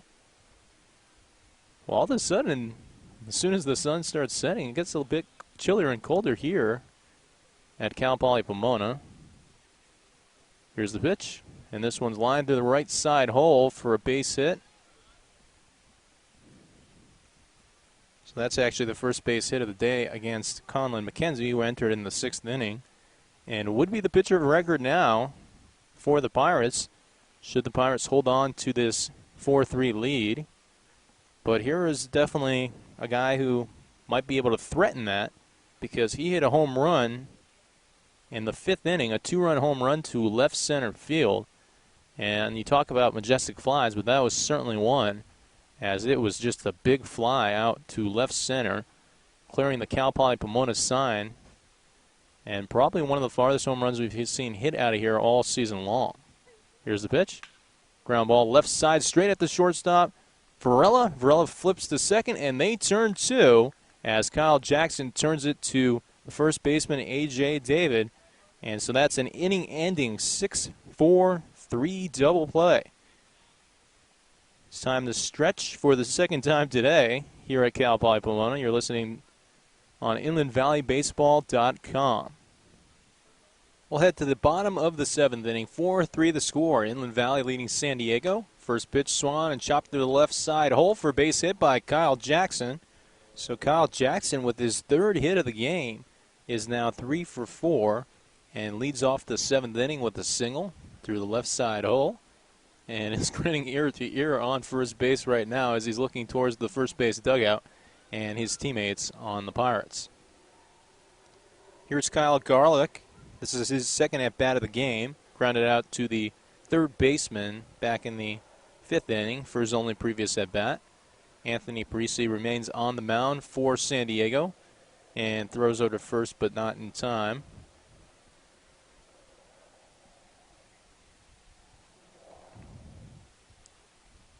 We mentioned how good Kyle Jackson was last year. He hasn't been here as much this season. This one's a ground ball to the left side.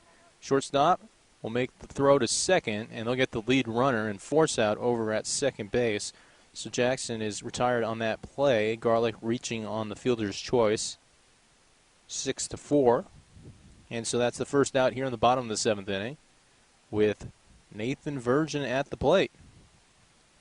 Nathan Virgin was the one who led off that last inning, the 6th inning, where the Pirates ended up scoring 2 runs to take the lead for the first time in this game. 2 runs coming in on his brother Anthony's hit. This one is a fly ball in foul territory, but very easily playable for the first baseman, who makes the catch. That is Leary out there.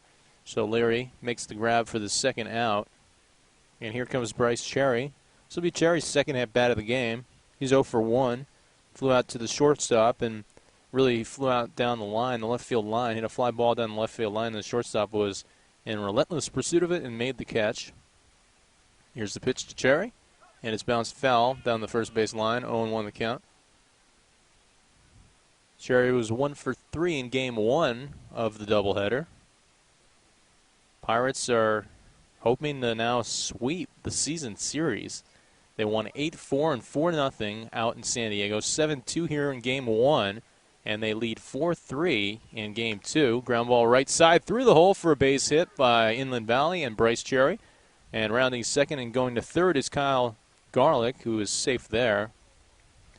So that's the name of the game. If you can get first to third, which we've seen the Pirates do time and time again, just, talking about, you got to be able to do that because it enables you to be able to score runs much more easier, obviously, when you can go first to third on a ball hit to the outfield as opposed to just going first to second and then potentially, basically clogging the bases up. Here's Andrew Alvarez.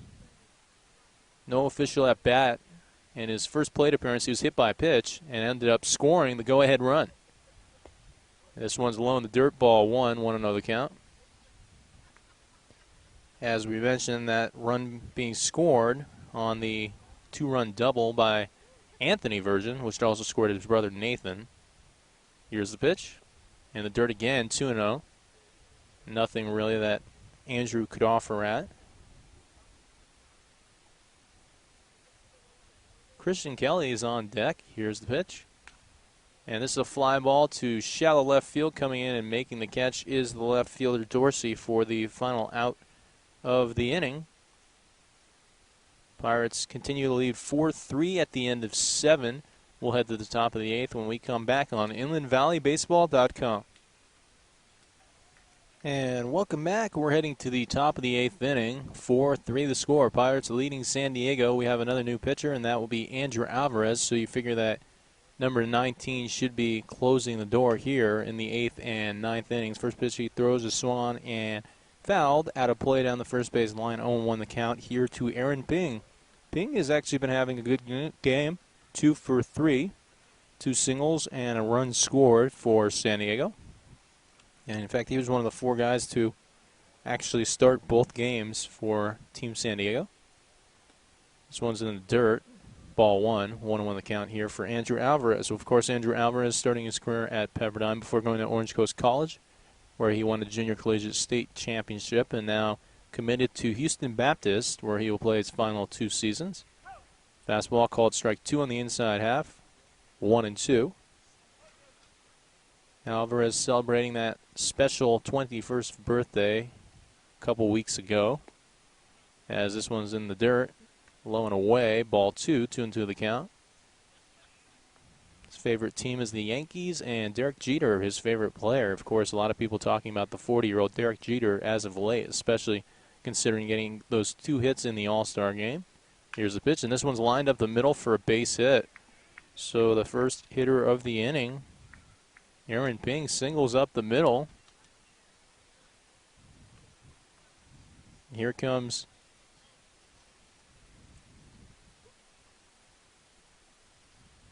this is Ellingson. So Ellingson in here for Team San Diego. Alvarez checks the runner at first. Fastball called a strike on the outside corner. 0-1 the count, as Christian Kelly, by the way, is now in behind home plate. So Kelly has come in. So we've seen all 3 catchers in this one game. It was Mancia for 4 innings, and for 3 innings, we saw Lowenstein. And now, obviously, the final 2 will be Christian Kelly.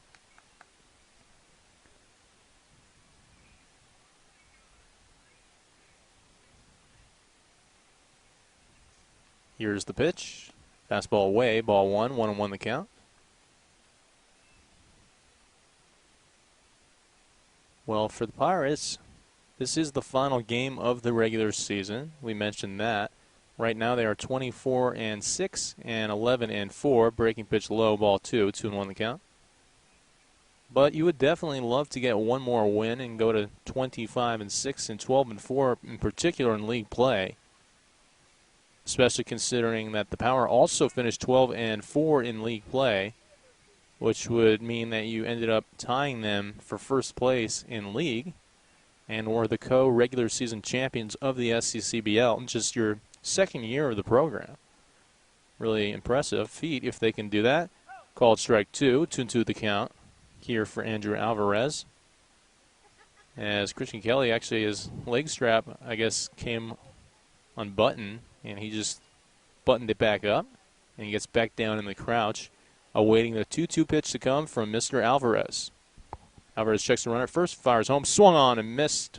Off-speed pitch, way out in front of it, really fooled the hitter, did Alvarez on that last pitch. And so down goes Ellingson, and that's the first out here in the top of the 8th inning. Here comes Cole Shoemaker. Shoemaker's 0 for 1, struck out in the 5th, sacrificed in the 4th, and walked in the 2nd inning for Team San Diego. Here's a pitch from Alvarez, another breaking pitch in the dirt, and it's 1-0 as Christian Kelly gloved it and made sure that that runner stayed put over there on first base. It's also worth noting that with Christian Kelly's rocket arm, if they try stealing here, you'd have to figure there'd be a good chance of catching them. But swung on and missed, 1-1. But maybe that's the reason they haven't tried to steal in this situation. They realized that number 27 was back there behind home plate.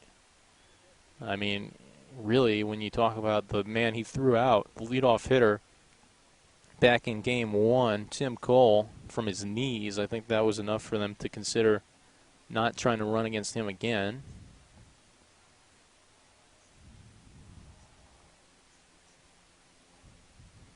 Here's the 1-1. Fastball called a strike on the outside corner, 1-2. And right now it looks like he's really locating his pitches very well, is Alvarez, putting them exactly where he wants them to be.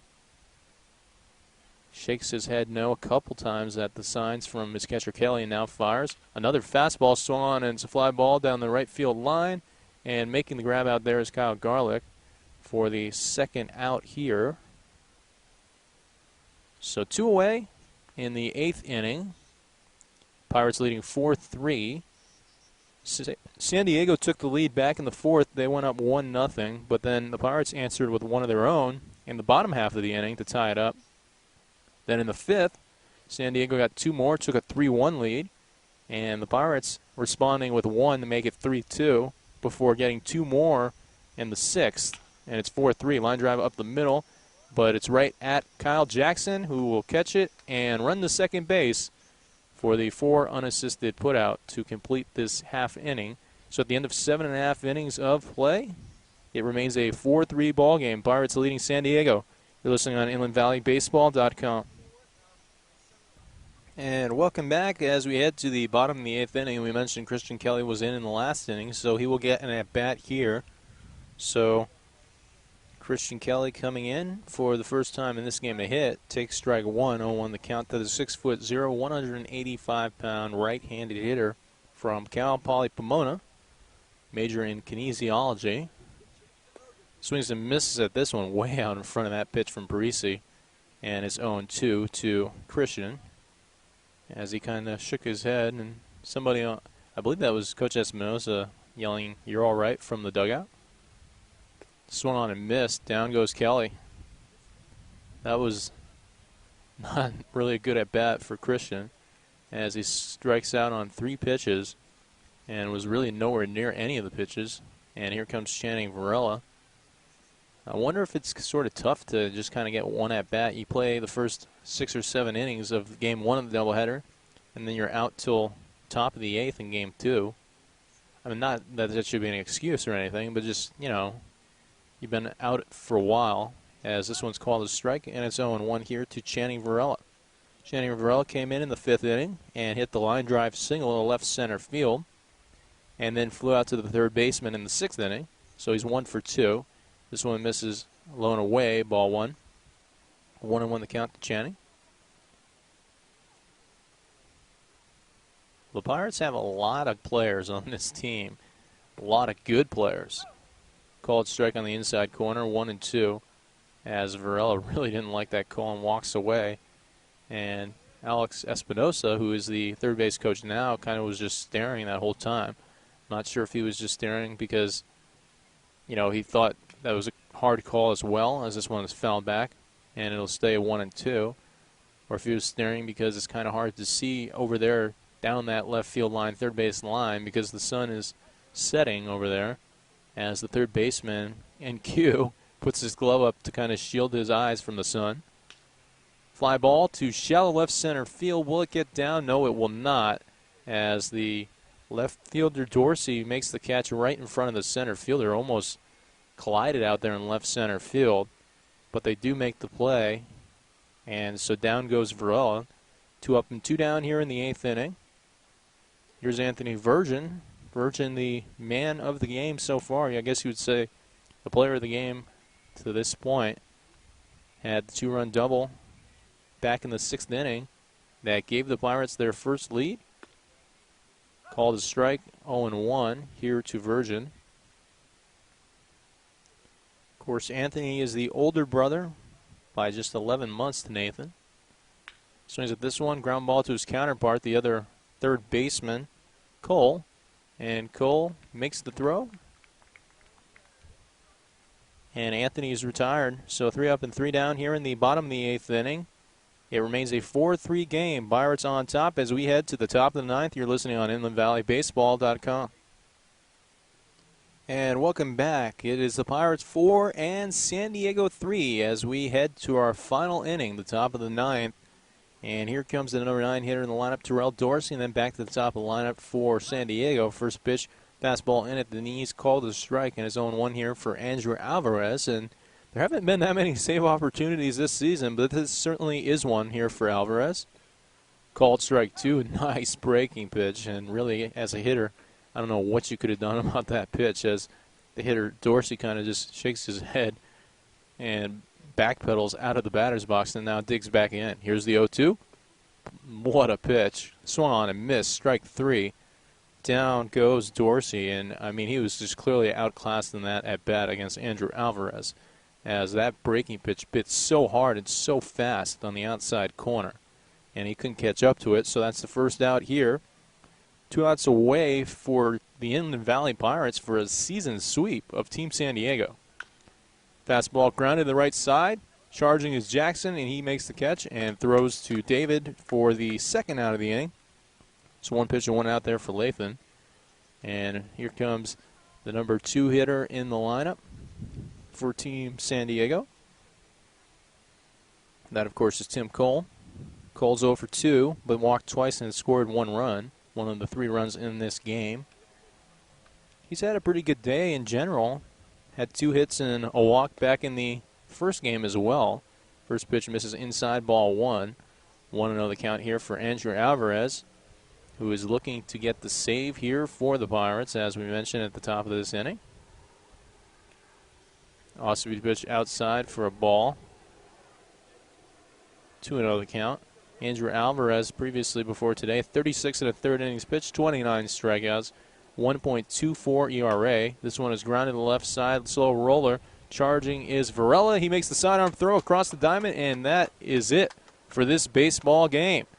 The Inland Valley Pirates have won 4-3 and sweep all 4 games of the season against Team San Diego.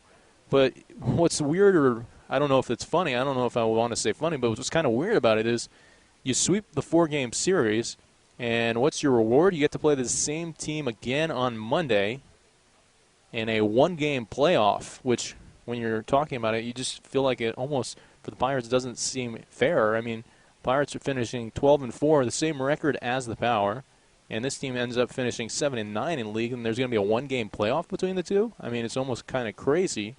Although, as we mentioned, I guess Team San Diego really didn't, I think, show the same intensity as they maybe would have if the games mattered. But still, as a Pirate fan or supporter, it kind of feels weird that they have that 1-game playoff on Monday. So the teams, I don't think, are going to shake hands here. They'll just wait to do that until Monday, which will be the final meeting. But in terms of revenge for last season, San Diego swept the season series last season, and now Inland Valley sweeps the season series this season, so the exact opposite. And obviously the game on Monday is very, very important. But as we were saying, you know, we kind of feel like it's almost an unfair thing. We shouldn't really say that, but the way the Pirates are hitting, especially against Team San Diego, you have to feel good. Although Team San Diego is actually going to start their ace, Randy Wynn, on Monday. We got word about that. So it'll be interesting to see what happens in that game. Obviously, a different intensity level from both teams as well. I mean, the Pirates will bring a different level of play in the playoffs as well. But that is it for the regular season. The Pirates finished 25-6 in the regular season, 12-4 in league play, which ties them for first place in the SCCBL for the regular season. So a very good accomplishment at that after finishing 4th last year in the league. Of course, this is a new team, a lot of good new players, and obviously some of the players from last year as well, contributing a lot to this performance this season and getting better as the year went on. And so the Pirates, as we mentioned, 25-6 overall, 12-4 in league. They are the SCCBL co-champions for the season. And you kind of just think about those 4 losses, and really the one that you wish you had back was that one loss against the Bucks. But obviously the Bucks actually clobbered the Pirates in that game. But if you could have gotten that game back and you could have just won or traded out that loss for any of the wins against them previously, you would have been in a situation where San Diego and the Power would have been playing the 2-3 playing game on Monday. But obviously that's not what happened, and it'll be the Pirates and San Diego again here Monday at 4, which will be live on our air on inlandvalleybaseball.com. Of course, I'm Dave Sobera saying thank you so much for joining us as the Pirates sweep the doubleheader and sweep the season series against San Diego. The final score of Game 1 was 7-2, and the final score here of Game 2 was 4-3. We'll see you on Monday at 4.